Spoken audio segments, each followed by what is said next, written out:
दोस्तों, तो आज के वीडियो में हम लोग पढ़ने जा रहे हैं the essentials of good research problem, यानी कि गुड रिसर्च प्रॉब्लम के क्या एसेंशियल्स हैं। A researcher while choosing a problem में keep in mind certain criteria and essentials that would help in finalising a good problem. यानी कि जब भी एक रिसर्चर किसी प्रॉब्लम को चूज़ या सेलेक्ट करता है, किसी टॉपिक को सेलेक्ट करता है, तो उसे कुछ बातों का, कुछ इम्पॉर्टेंट थिंग्स का ध्यान में रखना चाहिए ताकि वो गुड प्रॉब्लम को फाइनलाइज कर पाए और उसे चुनने में भी हेल्प मिलेगा। ठीक है, तो फर्स्ट पॉइंट है हमारा ओरिजिनलिटी, जिसका हिंदी मतलब है वास्तविकता। The first thing that a researcher should keep in mind is that a good research problem is original and is not duplication of existing work. यानी कि सबसे पहले रिसर्चर को ये ध्यान में रखना चाहिए कि जो रिसर्च प्रॉब्लम है वो ओरिजिनल होना चाहिए, डुप्लीकेशन नहीं होना चाहिए। यानी कि रिसर्चर को कोई नई रिसर्च प्रॉब्लम पर रिसर्च करना चाहिए।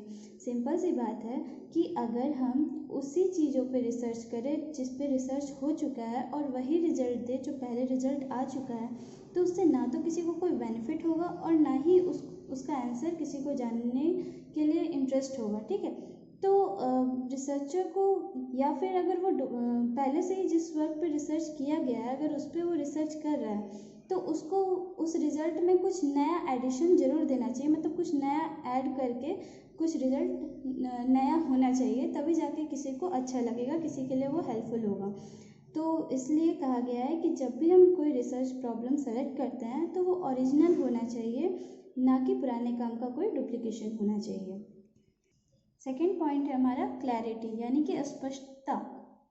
A second should be that problem is clearly stated. यानी दूसरी चीज़ हमें क्या ध्यान में रखनी है कि प्रॉब्लम जो है वो क्लियर होना चाहिए।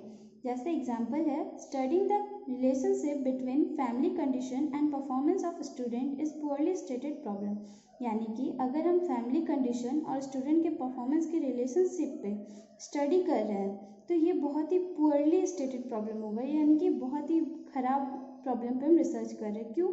क्योंकि यहाँ पे जो फैमिली कंडीशन है वो स्पेसिफाई नहीं किया गया, स्पष्ट नहीं किया गया है कि फैमिली कंडीशन पे किस फैक्टर को लिया जा रहा है। जैसे बहुत सारे फैक्टर हो सकते हैं, फैमिली का इनकम हो सकता है, फैमिली का नॉलेज हो सकता है, फैमिली का बिहेवियर हो सकता है, तो वो किस कंडीशन की बात कर रहा है, तो हमें पहले वो स्पेसिफाई करना होगा, तब जाके ये प्रॉब्लम अच्छा कहलाएगा। ठीक है, now third is interest and curiosity. Interest का मतलब होता है दिलचस्पी और क्यूरियोसिटी का मतलब होता है जिज्ञासा। यानी कि हमें हमेशा वैसे प्रॉब्लम सेलेक्ट करना चाहिए, वैसी टॉपिक सेलेक्ट करना चाहिए रिसर्च के लिए जिसमें हमें इंटरेस्ट हो, जिसमें हमें क्यूरियोसिटी हो, जानने की जिज्ञासा हो। ठीक है, the problem should be captivating and interesting enough to hold the interest of the researcher.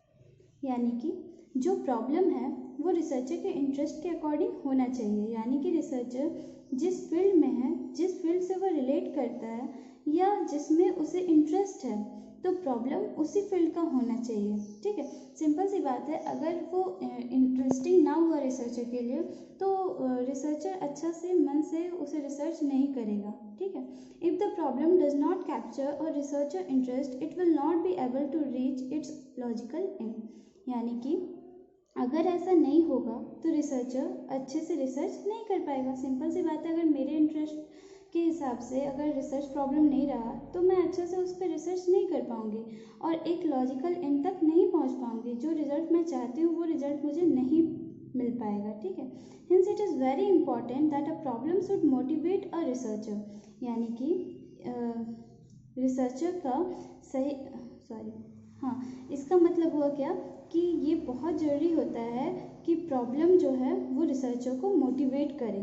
Motivate यानी कि रिसर्चर को का इंटरेस्ट जगाए उस रिसर्च को करने में। ठीक है, इससे क्या होगा कि वो कंक्लूजन पर आ भी पाएगा और रिसर्च का सही रिजल्ट वो दे भी पाएगा। नेक्स्ट पॉइंट है हमारा इम्पॉर्टेंट एंड एप्लीकेबल। ठीक है, यानी कि ज़रूरी भी होना चाहिए और एप्लीकेबल भी होना चाहिए, जिसे हम अप्लाई कर सकें। The problem should contribute towards the existing knowledge database, यानी कि जो पहले से ही डाटाबेस नॉलेज है उसमें कुछ इम्प्रूवमेंट होना चाहिए। जैसा कि पहले हमने पढ़ा कि जो वर्क पहले से इस्टेब्लिश कर रहा है, एग्जिस्ट है, उस पर अगर हम काम कर रहे हैं तो उसमें कुछ नया एडिशन होना चाहिए उसके रिजल्ट में। सेम वही बोल रहा है कि जो पहले से ही डाटाबेस नॉलेज है उसमें कुछ इम्प्रूवमेंट तो होना चाहिए, यानी कि पहले से जो नॉलेज है उतना ही अगर हम रिसर्च करके बता रहे हैं, कुछ वैल्यू एडिशन नहीं कर रहे हैं, ठीक है, नॉलेज में कोई नई चीज़ इंक्लूड नहीं कर रहे हैं, तो वही पुरानी नॉलेज को हम अगर दोहराएंगे तो उसमें कोई बेनिफिट किसी को भी नहीं होगा। सिंपल सी बात है, कोई हेल्प भी नहीं मिलेगी, क्योंकि वो नॉलेज तो पहले से ही हम जानते हैं। तो एग्जिस्टिंग नॉलेज में कुछ ना कुछ कंट्रीब्यूशन जरूर होना चाहिए, कुछ ना कुछ नया जरूर होना चाहिए। द आउटकम और the result of the research should find an application in solving a problem being faced by the society, organization और अ गवर्नमेंट, यानी कि रिसर्च का जो आउटकम या रिजल्ट होगा उसे एक एप्लीकेशन फाइंड करना चाहिए, ताकि जो सोसाइटी, ऑर्गेनाइजेशन एंड गवर्नमेंट के द्वारा जो प्रॉब्लम फेस किया जा रहा है, जो प्रॉब्लम उन्हें फेस करना पड़ रहा है, उसका हम आंसर ढूंढ सकें, यानी उसे सॉल्व कर सकें।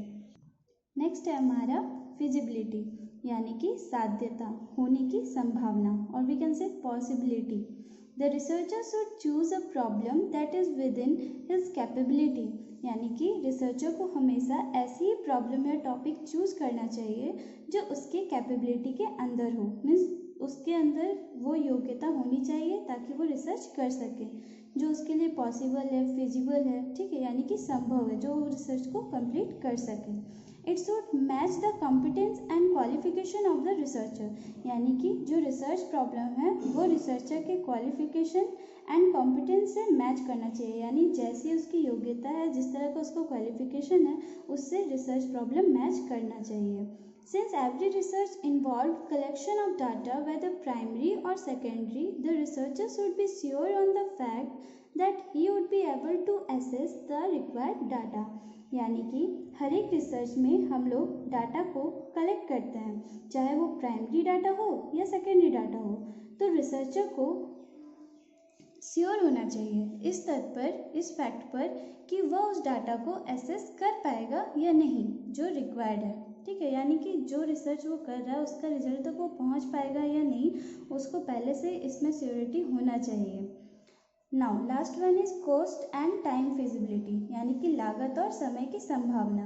The researcher should take care that he has the financial resources required to undertake the research, यानी कि रिसर्चर को ये ध्यान रखना चाहिए कि रिसर्च करने में जितने पैसे लगेंगे क्या वह उसे अफोर्ड कर पाएगा, यानी जितना पैसा रिसर्च करने के वक्त लग रहा है क्या वो उतना खर्च कर पाएगा। Further, he should carefully evaluate the time schedule required to complete the project and make sure that he has the ability and resources to complete it within the specified time, यानी कि सबसे पहले उसे जिस प्रोजेक्ट पे वो काम कर रहा है उसे ये देखना चाहिए कि उस प्रोजेक्ट पे उसको कितना टाइम लगेगा, और उसके बाद उसे ये श्योर हो जाना चाहिए कि उसके पास वो एबिलिटी है या नहीं, उसके पास वो साधन है या नहीं, रिसोर्सेज है या नहीं, ताकि वो उस प्रोजेक्ट को कंप्लीट कर सके उस स्पेसिफाइड समय में। A research delayed may not have any practical relevance and all the efforts of the researcher would then go waste, यानी कि और ये श्योर कर लेना, अगर रिसर्च में डिले हुआ तो रिसर्चर का सारा एफर्ट जो है वो वेस्ट हो जाएगा। तो ये था हमारा आज का वीडियो। अगर आपको अच्छा लगा हो तो प्लीज़ लाइक कीजिए, सब्सक्राइब कीजिए एंड शेयर कीजिए। Thank you so much.